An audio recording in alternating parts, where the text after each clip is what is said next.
My mom said I was an accident and always chose my sister, then she brought my ex to my baby shower to rescue me from my husband. Alright, this story's probably going to make a lot more sense if I start by explaining the kind of relationship I have with my mom or, well, Jackie, as I call her. I know, it sounds strange. Most people just say mom, but she was always clear about that not being okay. For as long as I can remember, Jackie insisted that neither I nor my half-sister Leah ever call her mom. She said before that the word mom feels too old, too heavy, like it's meant for someone more grown-up than she ever saw herself as. In her mind, that title made her feel weighed down, like it came with expectations she wasn't ready to carry.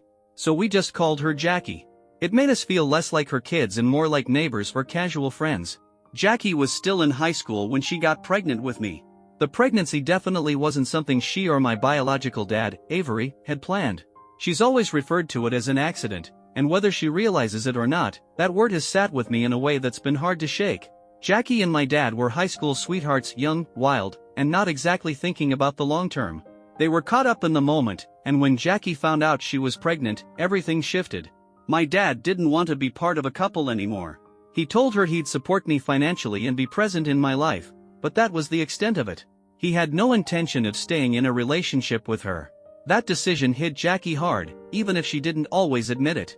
She'd had dreams, however naive, of what their life could be, maybe even hoped that having a baby would bring them closer.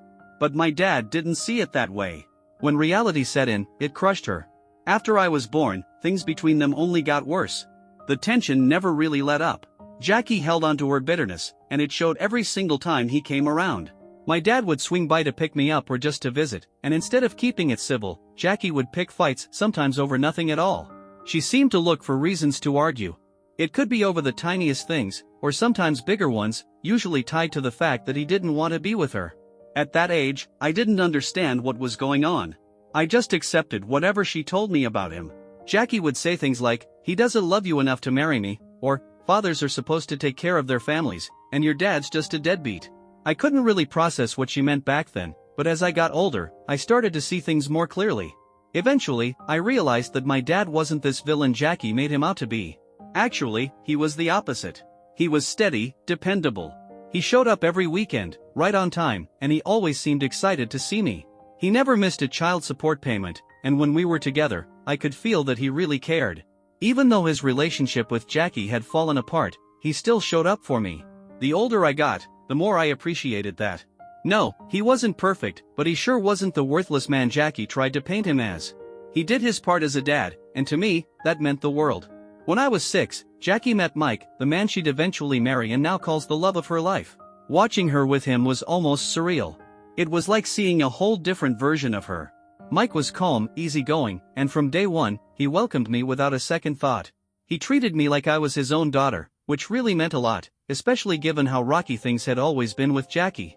Mike wasn't the issue, he was kind, steady, and genuinely made an effort to be there for me in ways Jackie often didn't. Not too long after they got married, Jackie got pregnant again, this time with my half-sister, Leah. When Leah was born, I was over the moon. I adored her from the very beginning. Over time, our bond only grew stronger. She's my best friend, and I'd do absolutely anything for her. But as much as I love Leah, I can't pretend I didn't notice how differently Jackie treated us. From the moment Leah arrived, it was clear she was the favorite. Jackie doted on her constantly, pouring out affection in ways I never experienced. She'd light up around Leah, buying her beautiful dresses with matching shoes, spoiling her with toys and anything else her little heart desired. Leah was, and still is, the center of Jackie's world. And me? I always felt like I was just there. An afterthought. Jackie kept her distance. She was cool, sometimes even cold toward me.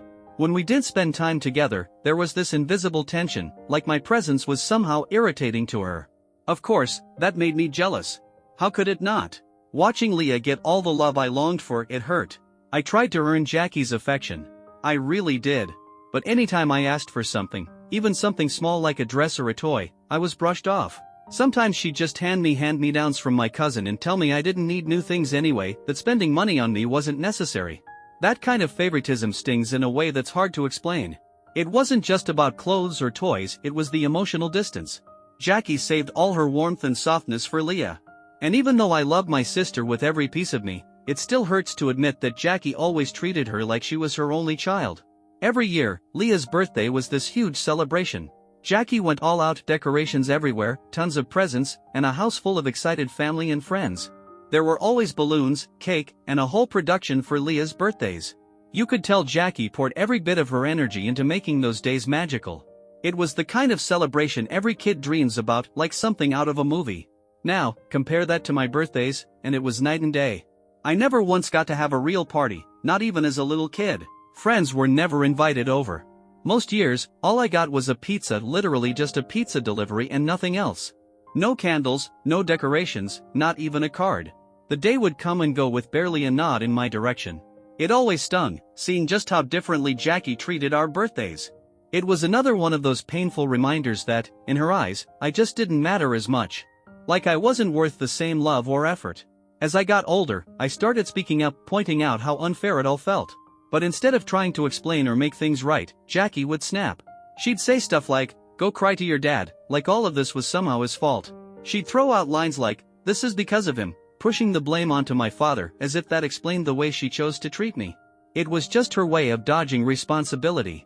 She never acknowledged the hurt she caused, never owned up to any of it. My dad, on the other hand, always did what he could to make up for what she lacked. He knew how much birthdays meant to me, how important it was to feel celebrated, even just a little. Every year, without fail, he'd be the first to call me at midnight to wish me a happy birthday. He'd get me thoughtful gifts and do his best to make the day feel special, even if it wasn't a big party. He also saw the favoritism. He noticed how different things were between me and Leah, and it clearly bothered him. I remember a couple of times he even tried to talk to Jackie about it, not to fight, but just to understand why she couldn't love us both the same way. But those talks never ended well. Jackie wouldn't hear it. Instead of listening, she'd blow up. It would turn into a screaming match, fast. She'd throw his opinions right back in his face, saying he had no right to comment on how she raised Leah because he wasn't Leah's dad, Mike was. She made it crystal clear that because Mike was married to her and fathered Leah, she felt justified in giving Leah more love and attention. That was the excuse. And that hurt more than anything. It felt like I was being punished for something I had no control over, something I didn't even choose. When I left for college, her indifference only grew stronger. Honestly, it felt like she was relieved to have me out of the house. She acted like some heavy burden had finally been lifted. Calls were rare, and visits? Practically non-existent. When she did reach out, it felt forced, like she was checking a box rather than actually wanting to know how I was doing. Ironically, the people who weren't obligated to care, Mike, Leah, and my dad, were the ones who put in the effort. They came to visit, sent messages, checked in. They were the ones making sure I was okay, that I didn't feel too alone. It meant a lot, but it also hurt. Because the one person who should have cared the most, Jackie, acted like I was a ghost. Still, I tried not to let it consume me. I kept hoping, maybe foolishly, that one day things would change. That maybe she'd let go of whatever resentment she carried and treat me like a daughter. It was during my last year of college that I met Lon, my ex. Things between us got serious pretty quickly, and for a while, it felt really good. He was supportive and actually saw me, which was something I didn't get much of growing up, especially not from Jackie. When I graduated, it was a huge moment for me. My dad, Mike, Leah, and even Jackie came to the ceremony. But I knew she wouldn't have shown up if Mike hadn't pushed her. Still, seeing them all there meant something. That day was also when Jackie met Lon for the first time, and to my surprise, she seemed a little too interested in him. At first, I brushed it off. But then she made this weird comment, like, "I can't believe someone that handsome is with you." It caught me off guard, but I let it slide. I was used to Jackie saying things that cut deeper than she probably realized, or maybe she did know exactly what she was doing. I wasn't sure. Either way, I told myself it wasn't worth starting a fight over. But then she did it again. We were having lunch after the ceremony, sitting there with the whole family, and she made another comment. This time she joked that maybe I was Lan's charity case. That I was lucky someone like him would even give me the time of day.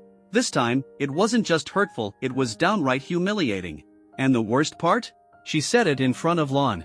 I could feel the heat rising in my face, this awful mix of shame and anger, and I knew I couldn't let it go again. So I looked at her, kept my voice calm, and told her straight up that her comments were creepy and inappropriate. I said I was more than just how I looked, and that what she said was uncomfortable, not just for me, but for everyone at the table. Lon looked embarrassed, too. Even my dad, who usually stayed quiet to avoid drama, was clearly annoyed. I saw him give Jackie a few sharp looks, probably hoping she'd take the hint and just stop. I knew he didn't want to create a scene in front of Lon, but he was just as fed up as I was. It wasn't just a random, offhand joke.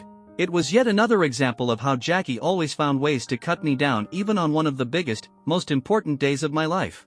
Apparently, after my graduation, Jackie and Lon became Facebook friends, something that caught me completely off guard. Lon told me she'd sent him a friend request and asked if I was okay with him accepting it. I didn't want to make it into some big deal, so I told him it was his call. He went ahead and accepted, mostly out of politeness. We both knew if he didn't, she'd probably make a scene about it the next time she saw him, and neither of us wanted to deal with that. Still, it felt strange. This woman who had shown almost zero interest in my life during college suddenly wanted to stay connected to my boyfriend online. It didn't sit right. Over the 3 years Lon and I were together, Jackie kept things civil with him. Polite, but distant. Every so often, she'd comment on one of his posts or send him a quick message. Nothing that raised any red flags at first, but there was always this weird tone to it, like she was more invested in his life than she ever was in mine. She never showed me that kind of attention. But with Lon, it was different. More familiar. Almost like she wanted to build some sort of personal bond with him that went beyond just being my mom. At one point, Lon brought it up to me.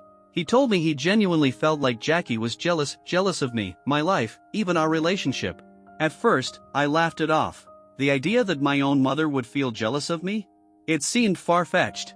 I'd always chalked up her behavior to leftover resentment from her past with my dad, or just general coldness. But Lon was serious. He started pointing out the little things, the way she would make subtle jabs at me, downplay my achievements, or seem almost bothered when something good happened in my life. According to him, it wasn't just bad parenting, it was something deeper. A twisted kind of rivalry. I didn't want to believe it. I resisted the idea for a while. But the more he said, the more I started to see it too. Looking back through that lens, everything started making more sense. The put-downs, the passive-aggressive remarks, the way she always seemed uncomfortable with my happiness, it all fit. Once I accepted that, things changed for me. I stopped letting her words sink in so deeply. I put up some emotional walls, guarded myself a little more when I was around her. I didn't know exactly what to do with the realization, but it definitely shifted how I saw her. Her indifference suddenly looked more like competition, and that was somehow even harder to accept. Lon and I ended up parting ways after 3 years. It wasn't dramatic, just one of those situations where you both know life is pulling you in different directions.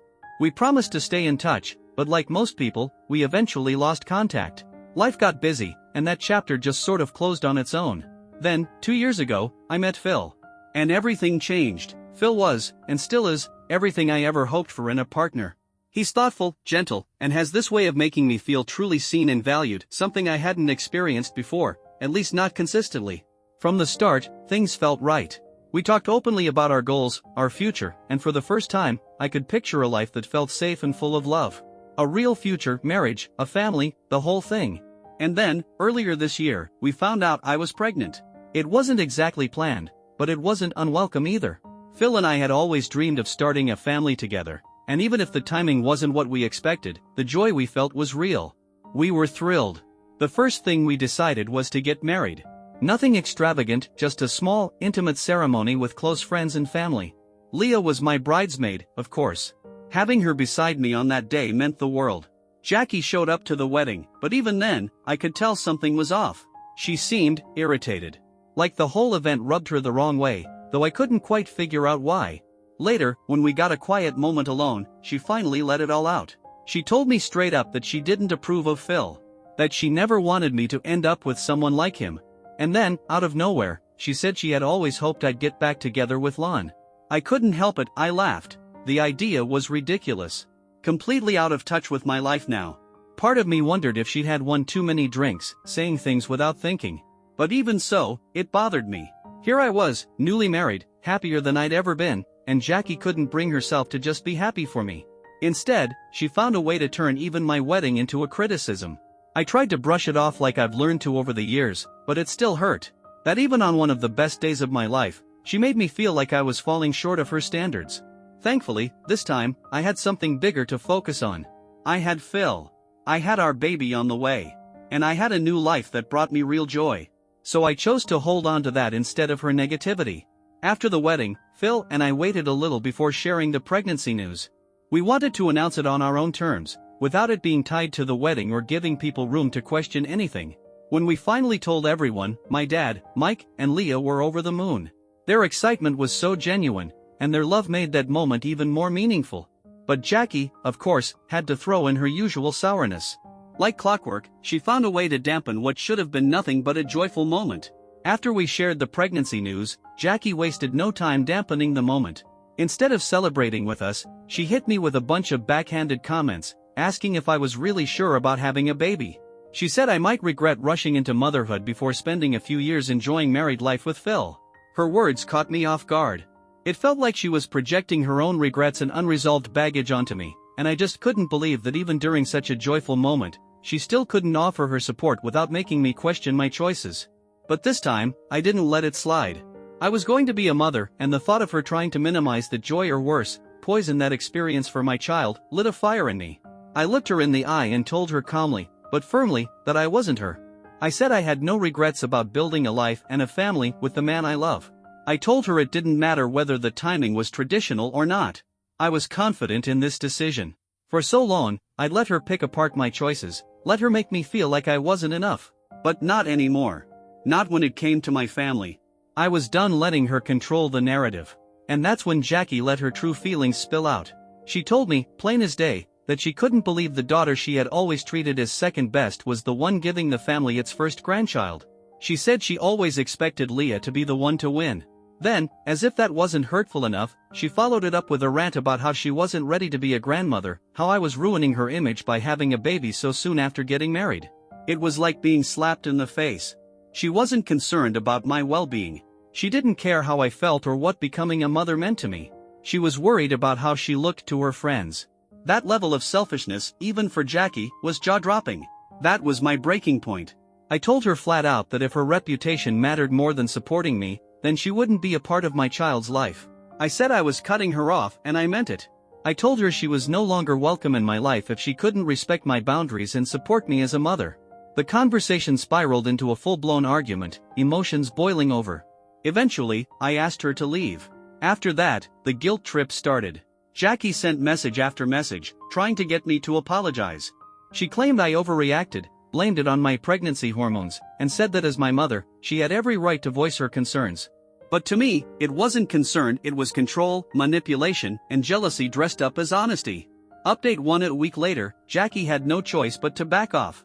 Leah and Mike both called her out, telling her how hurtful and out of line she'd been. They asked her to let it go and leave me alone. For once, Jackie seemed to realize I was serious, that I would really cut her off if she kept pushing. She finally apologized, though reluctantly. Said she'd try not to be so negative about my pregnancy or my marriage moving forward. I didn't fully believe it, but I appreciated the silence that followed. Update 2: okay, buckle up, because what happened next, I never saw coming. 3 days ago, Leah threw me the most beautiful baby shower. Everything was perfect, just the way I imagined. Jackie showed up, though she looked nervous from the second she walked in. I noticed she kept glancing toward the door, like she was waiting for something or someone. Then, the doorbell rang. Jackie jumped up like she'd been waiting for it all day. She got everyone's attention and told us she had a surprise. I figured it might be a special gift or maybe a guest I hadn't expected. What I didn't expect was Lon. Yep, my ex-boyfriend. He looked incredibly uncomfortable, awkward and out of place as Jackie dragged him into the room like some kind of twisted show and tell project. I was stunned. This was my baby shower, and suddenly, my ex was standing in front of me with a room full of confused guests watching it unfold. Jackie proudly announced that she had been talking to Lon for weeks and had convinced him to show up and give me a second chance. Then, in front of everyone, she said she knew I was settling by marrying Phil, but that I didn't have to worry anymore. Lon was here to rescue me. I was mortified. The guests were frozen, whispering, sharing stunned glances. I kept looking from her to Lon, trying to wrap my head around what was happening. That's when Lon spoke up. He apologized for crashing the baby shower and made it clear he never wanted to come. He said Jackie had been harassing him on Facebook for weeks, sending message after message, practically begging him to show up and profess his love for me. She told him he and I were meant to be and that I was ruining my life by having a baby with Phil. She even claimed he should come take me away. It sounded so insane, I could hardly process it. Lon explained that he hadn't come to rekindle anything, he came to warn me. To show me what Jackie had been doing behind my back. As he spoke, the tension in the room thickened. Everyone was staring at Jackie. Her face turned bright red, and for once, she didn't have anything to say. Then Lon turned to her, calm but stern, and told her to stop. He said she needed to leave him alone, move on, and stop sabotaging my life. He said it was heartbreaking to see that after all these years, she was still so obsessed with tearing me down. Jackie just stood there. Silent. Exposed. Lon turned back to me, apologized again for the interruption, and handed me a small gift he had brought for the baby. Despite how awkward the whole thing was, it was a sweet gesture, and I thanked him for being honest. Without him, I don't think I'd ever have known how far Jackie had gone. After he left, the room was dead silent. Everyone just stared at Jackie like she had completely lost it. She looked like she wanted to disappear. I stood there in shock, realizing what had just happened. My own mother had tried to sabotage my baby shower by parading in my ex, thinking she could convince him and me to undo my life. That moment changed everything. Any doubt I had left about her intentions disappeared. Jackie wasn't just harsh or difficult, she was actively working against me, driven by jealousy and ego. Since that day, Leah and I have completely cut her off. Everyone else in the family who witnessed what happened at the shower has done the same. No one wants anything to do with her anymore. Even my dad warned her to stay far away from me and my family. I'm still struggling to fully grasp how far she went, how determined she was to control my life, even if it meant humiliating herself. Update 3: It's been 8 months since that chaos, and I'm happy to say that our baby was born healthy and is doing great. Phil and I are stronger than ever. We're finally living the peaceful life we always wanted, just us, our little one, and a support system that actually shows up with love. Leah, my dad, and even Mike have come to visit several times. We all stay in close touch. As for Jackie, none of us have spoken to her since the shower. Mike is now separated from her. Turns out, after everything came to light, he confronted her and she still refused to apologize. She tried to justify her actions, as usual. That was the final straw for him. He told me later that if she could treat her own daughter like that, there was no telling what she was capable of. He realized he was better off without her, and honestly, he's right. Jackie's selfishness has cost her everything. And I'm finally free from the weight of trying to win the approval of someone who never wanted to give it in the first place.